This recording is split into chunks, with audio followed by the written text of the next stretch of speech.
ಹರಿಯಾ ಮತ್ತೆ ದಾರಾ ಬಡ ದಂಪತಿಗಳಾಗಿದ್ರು. ಅವರಿಗೆ ಒಬ್ಬ ಮಗ ಇದ್ದ ಗೋಪಾಲ್. ಗೋಪಾಲ್ ಓದು ಬರಹದಲ್ಲಿ ಮುಂದಿದ್ದ. ಯಾವಾಗ್ಲೂ ಕ್ಲಾಸಿಗೆ ಫಸ್ಟ್ ಬರ್ತಿದ್ದ. ನೋಡಿ ಅಪ್ಪ, ನಾನ್ ಮತ್ತೆ ಫಸ್ಟ್ ಬಂದೆ. ಮತ್ತೆ ಈ ಬಾರಿ ಮೇಷ್ಟ್ರು ನನಗೆ ಚಾಕ್ಲೇಟ್ ಕೂಡ ಕೊಟ್ಟಿದ್ದಾರೆ. ವಾ, ತುಂಬಾ ಒಳ್ಳೇದು ಮಗನೇ. ಹೀಗೆ ಯಾವಾಗ್ಲೂ ನಮ್ ಹೆಸರನ್ನ ಬೆಳಗ್ಸ್ತಾ ಇರ್ಬೇಕು ಗೋಪಾಲ್. ಸರಿ ಅಮ್ಮ. ಎಲ್ರೂ ತುಂಬಾ ಖುಷಿಯಾಗಿದ್ರು. ಇವಾಗ ನಾನು ಬೇರೆ ಊರಿನ ದೊಡ್ಡ ಸ್ಕೂಲಿಗೆ ಹೋಗ್ಬೇಕು. ಅದೇ ಪಕ್ಕದ ಹಳ್ಳಿನಲ್ಲಿದ್ಯಲ್ಲ ಅಲ್ಗ? ಹಾ ಹಾ. ಅದು ತುಂಬಾ ದೂರ ಇದೆ. ಅಷ್ಟು ದೂರ ನೀನ್ ಹೇಗ್ ಹೋಗ್ತೀಯಾ? ಅಮ್ಮ, ನಾನ್ ಹೋಗ್ತೀನಿ. ನನ್ನ ಎಲ್ಲ ಗೆಳೆಯರು ಕೂಡ ಅದೇ ಸ್ಕೂಲಿಗೆ ಹೋಗ್ತಾ ಇದ್ದಾರೆ. ಅವ್ರ ಜೊತೆಗೆ ನಾನು ಹೋಗ್ಬಿಡ್ತೀನಿ. ಇದಂತೂ ತುಂಬಾ ಒಳ್ಳೆಯ ವಿಷಯ. ನಿನ್ ಜೊತೆ ನಿನ್ ಗೆಳೆಯರು ಕೂಡ ಇರ್ತಾರೆ. ಕೇವಲ ಮಳೆಗಾಲದಲ್ಲಿ ತೊಂದರೆ ಆಗ್ಬೋದು.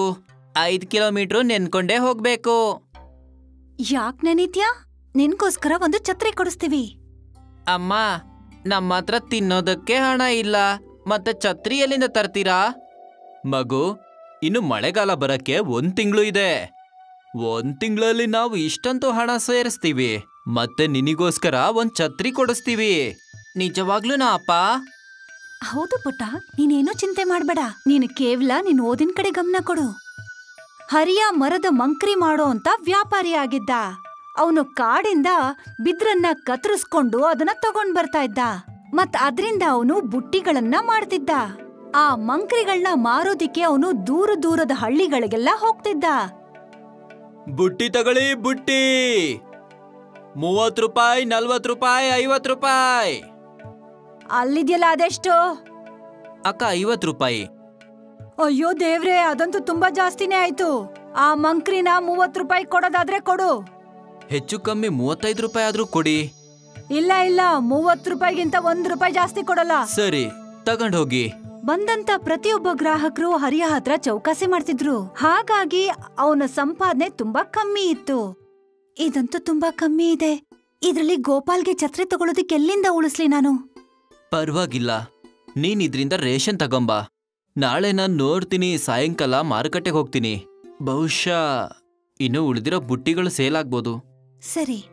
ಹರಿಯಾ ಮತ್ತೆ ದಾರಾ ಛತ್ರಿ ಕೊಂಡ್ಕೊಳ್ಳೋದಿಕ್ಕೆ ದುಡ್ಡನ್ನ ಕೂಡ ಹಾಕ್ತಿದ್ರು.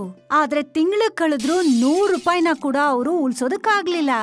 ಇಷ್ಟು ಕಮ್ಮಿ ದುಡ್ಡಲ್ಲಿ ಛತ್ರಿ ಎಲ್ಲಿಂದರಿ ಬರುತ್ತೆ? ಗೊತ್ತಿಲ್ಲ. ಜೊತೆಗೆ ಈ ಮಳೆ ಕೂಡ ಶುರು ಆಗ್ಬಿಟ್ಟಿದೆ. ಇವಾಗ ಗೋಪಾಲ್ ಸ್ಕೂಲಿಗೆ ಹೇಗ್ ಹೋಗ್ತಾನೆ? ಹೇ ಕುಲದೇವತೆ, ನಮಗ್ ಸಹಾಯ ಮಾಡು. ಇಬ್ರು ಕೂಡ ತಮ್ಮ ಕುಲದೇವತೆ ಹತ್ರ ಪ್ರಾರ್ಥನೆ ಮಾಡ್ಕೊಂಡ್ರು. ಅವತ್ ರಾತ್ರಿ ಇಡೀ ಕುಟುಂಬ ಮಳೆ ಬಗ್ಗೆ ಯೋಚನೆ ಮಾಡೇ ತಲೆ ಕೆಡಿಸ್ಕೊಂಡಿದ್ರು. ಗೋಪಾಲ್ ಕಣ್ಣು ಕಿಟಕಿನಲ್ಲೇ ಇತ್ತು.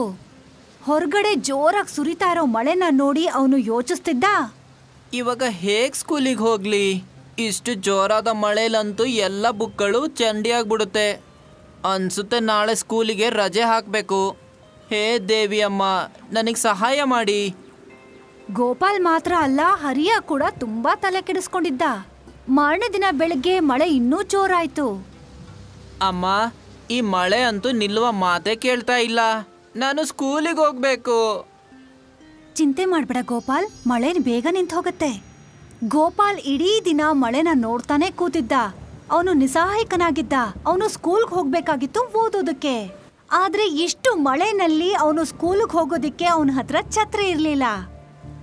ಅಪ್ಪ ಕಷ್ಟಪಟ್ಟು ಇಷ್ಟೆಲ್ಲ ಸಂಪಾದನೆ ಮಾಡ್ತಾರೆ, ನಮ್ ಹೊಟ್ಟೆ ತುಂಬುವಷ್ಟು.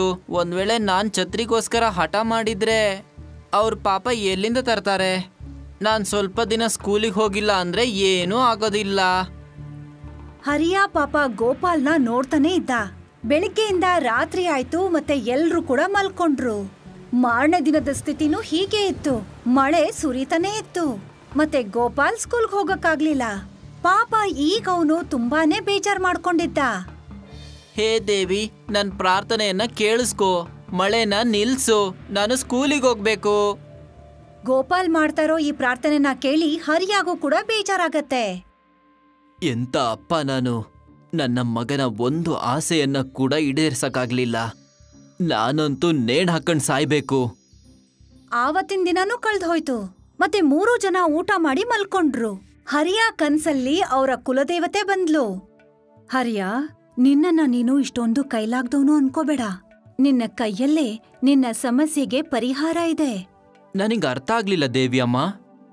ನೀನು ಬಿದ್ರಿನ ಛತ್ರಿ ಮಾಡು. ಬಿದ್ರಿಂದು? ಸರಿ ಅಮ್ಮ. ತಕ್ಷಣ ಅವನ್ಗೆ ಎಚ್ಚರ ಆಗ್ಬಿಡತ್ತೆ. ಆಗ ಅವನು ಮನೇಲ್ ಬಿದ್ದಿದ್ದಂತ ಬಿದ್ರನ್ನ ನೋಡ್ದ. ಮತ್ತವನು ಛತ್ರಿ ಮಾಡೋದಿಕ್ಕೆ ಮುಂದಾಗ್ತಾನೆ, ಬಿದ್ರಿನ ಛತ್ರಿಯನ್ನ. ಆ ಕೂಡ್ಲೆ ಗೋಪಾಲ್ ಬೆಳಿಗ್ಗೆ ಎದ್ದಾಗ ಅವನು ಪಕ್ಕದಲ್ಲೇ ಒಂದು ಛತ್ರಿ ಇತ್ತು. ಬಿದ್ರಿನ್ ಛತ್ರಿ? ಇದನ್ ನೀವು ಮಾಡಿದ್ರಾ ಅಪ್ಪ? ಹಾ ಮಗು, ಇವಾಗ ನೀನು ಸ್ಕೂಲಿಗೆ ಹೋಗ್ಬೋದು. ಅದು ಕೂಡ ನೆನೆದೇನೆ. ಧನ್ಯವಾದ ಅಪ್ಪ, ಬಹಳ ಬಹಳ ಧನ್ಯವಾದ. ಆವತ್ತು ಗೋಪಾಲ್ ತುಂಬಾ ಖುಷಿಯಿಂದ ಸ್ಕೂಲ್ಗೆ ಹೋಗೋದಕ್ಕೆ ತಯಾರಾದ. ಮತ್ತವನು ತಂದೆ ಮಾಡಿರೋಂತ ಮರದ ಛತ್ರಿನ ತಗೊಂಡು ಹೊರಟ. ದಾರಿನಲ್ಲಿ ಆ ಮರದ ಛತ್ರಿನ ತುಂಬಾ ಜನ ಗುರಾಯಿಸ್ಕೊಂಡ್ ನೋಡಿದ್ರು. ಅವನು ಸ್ಕೂಲ್ಗೆ ಹೋದಾಗ ಅವರ ಮಾಸ್ಟರ್ ಗಮನ ಆ ಮರದ ಛತ್ರಿ ಮೇಲ್ ಹೋಯ್ತು. ಅದ್ಭುತ! ಈ ಬಿದ್ರಿನ್ ಛತ್ರಿ ಯಾರ್ ಮಾಡಿದ್ದು? ನನ್ನ ಅಪ್ಪ ಮಾಡಿದ್ದು. ಅತಿ ಅದ್ಭುತ! ನಾನ್ ಇಷ್ಟು ಒಳ್ಳೆ ಛತ್ರಿಯನ್ನ ಎಲ್ಲೂ ನೋಡಿಲ್ಲ. ನಿಮ್ ತಂದೆ ನನಗೋಸ್ಕರನೂ ಈ ತರ ಛತ್ರಿ ಮಾಡ್ಕೊಡ್ಬೋದಾ? ಹಾ, ಮಾಡ್ತಾರೆ, ಖಂಡಿತ.